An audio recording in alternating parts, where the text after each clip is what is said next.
Nos da mucho gusto que nos acompañe esta mañana aquí en el estudio René Urrutia, él es vicefiscal de investigación del delito de la Fiscalía del Estado. Vicefiscal, buenos días, gracias por acompañarnos. Muy buenos días, con todo gusto, esto es un placer para mí estar con ustedes. Con el gusto de saludarlo, además un tema bastante polémico que ha inundado las redes sociales de cómo pues los propios comunidades o ciudadanos han terminado pues de alguna u otra forma blindándose entre ellos mismos, incluso hasta con menores armados, por ejemplo, se vio en Guerrero, después de que la delincuencia quisiera seguir operando y de alguna u otra forma, pues atacando a aquellos quienes todos los días se levantan temprano para poder vivir con lo mínimo indispensable.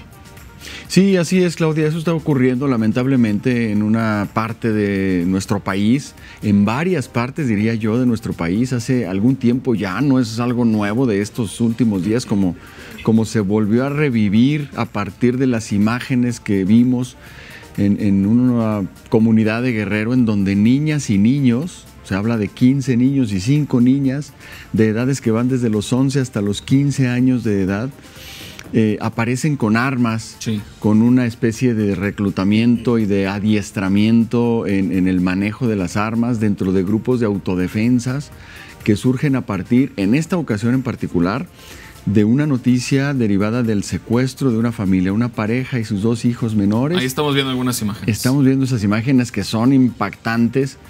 Y a partir de este secuestro, entonces, se anuncia por parte de las autodefensas y de las comunidades de estos pueblos indígenas y cómo se organizan entre ellos, de la inclusión de niños de estas edades. Ahí lo estamos viendo, es muy lamentable, muy triste. Pero lamentablemente también no es la primera vez que esto sucede. La verdad es que en otras entidades como Michoacán, por ejemplo, y en el propio estado de Guerrero, ya desde hace varios años habíamos estado viendo cómo los grupos de autodefensa se estaban incluyendo a menores de edad, sí, a personas, niñas, niños y adolescentes en actividades relacionadas con la defensa de sus pueblos con armas, donde están vigilando lugares, comunidades. ¿A partir de qué? Pues de que existe un tema de violencia grave derivado de los grupos de delincuencia organizada. Y también falta de autoridad. Ese es un tema fundamental, Sergio. ¿Dónde está la policía, del ejército, o sea, la policía de Guerrero, las municipales, que es la propia gente la que se tiene que armar? Es el tema de fondo. Yo creo que ahí está la parte de la causa. ¿Por qué está sucediendo esto?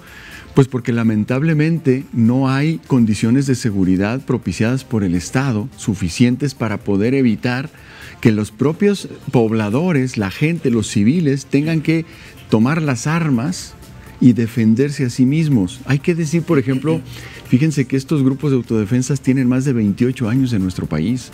Tampoco es nada nuevo. Es muy difícil para el Estado estar en todas las partes del territorio donde ocurren estas cuestiones. Pero evidentemente se ha venido agravando en muchas partes, en muchos lugares, en muchas comunidades, a donde es muy complicado para las autoridades llegar. Pero es precisamente, de cualquier manera que se vea, es la falta de esta autoridad y de estos servicios de seguridad, la falta de tranquilidad para la población y la presencia de grupos del crimen organizado que aprovechan estas faltas, estos huecos, si se puede llamar así, estos espacios que deja la autoridad para ellos tomarlos, y entonces se genera una situación muy complicada. Pero aquí estamos hablando de derechos humanos de las niñas, los niños y los adolescentes de nuestro país. México forma parte y ha adoptado la Convención sobre los Derechos de los Niños, en donde se establece que hay una obligación de los estados que formamos parte de esa convención de garantizar la integridad, la seguridad, el pleno desarrollo de los niños, incluso un derecho humano a la supervivencia. Cuando les damos un arma de fuego y los ponemos a defender a su comunidad, pues estamos vulnerando esos derechos humanos. Eso es muy delicado. La Organización de Naciones Unidas, por medio de UNICEF, ha establecido muy claramente que hacer esto, incluir a los niños, niñas y adolescentes en grupos armados, es una de las formas más graves de violencia y de vulneración de los derechos humanos de este sector de la población.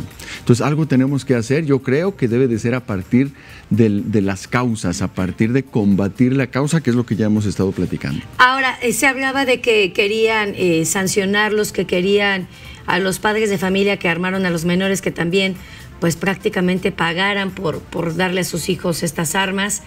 Pero yo no sé si sea una solución de fondo, porque al final pues las comunidades se están armando ante la delincuencia, que no está bien, pero a la delincuencia no hay manera y ni estrategia de abrazos y no balazos que pueda contener la violencia que se vive. Hablamos de las comunidades, pero es en todo el territorio nacional. Absolutamente, Claudia, creo que tienes toda la razón. Eso es un tema fundamental. No es posible que la solución que pretendamos poner a una situación como estas, y lo digo con profundo respeto, con toda la responsabilidad de lo que estoy diciendo, pero no es posible que lo hagamos pretendiendo responsabilizar penalmente a los padres y a las comunidades. Claro. Yo creo que tenemos que ir, ya lo decía hace un momento y lo dices tú muy bien también, al tema de fondo. ¿Por qué los niños tienen que tomar un arma y defender su pueblo, a sus familias, a sus comunidades? Y lo dicen. De hecho, hay entrevistas que les hacen a los menores, a los niños que están armados, y ellos dicen, es que yo no voy a permitir que otras personas vengan a lastimar a mi familia. En otras palabras, pero eso es lo que están diciendo. Ese es el sentir de los niños. Y esto afecta sus expectativas de vida, su proyecto de vida, y eso es algo que tenemos que defender. Pero no es a través de la criminalización de las propias comunidades o de sus padres como podemos resolverlo, sino de atender el tema de fondo, de ver por qué está sucediendo esto y entonces cubrir esos espacios por parte del Estado, cubrir esos espacios por parte de las autoridades encargadas de la seguridad. ¿Por qué no? Con la participación ciudadana es muy importante, pero no con niñas, niños armados con armas de fuego.